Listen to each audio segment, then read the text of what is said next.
শুয়ে গল্পে আরো পাতা জুড়ে দিচ্ছি, দুমুঠো বিকেল যদি চাও ছুড়ে দিচ্ছি, আরো কিছুক্ষণ যোগাযোগ ধরে রাখছি, আঙুলে আঙুল যেন ফুল করে থাকছি, এ ছেলে মানুষই ফুলি দিয়ে আছি।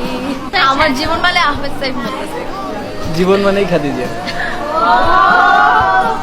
মাঝে মাঝে আমার খুব ইচ্ছে করে তোকে বলতে, সূচনা সব ছেড়ে চলে আয় না, চলে আয় আমার কাছে।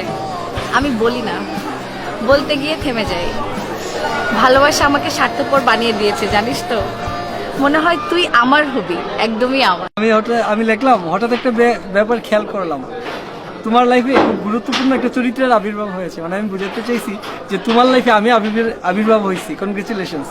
তখন খাদিজা আমাকে লেখছে, কে এসে কার কথা বলছো? তো আমার তো মন খারাপ হয়েছে। আমি বলছি হ্যাঁ, আমি বলছি ওই তো তারেক জিয়া।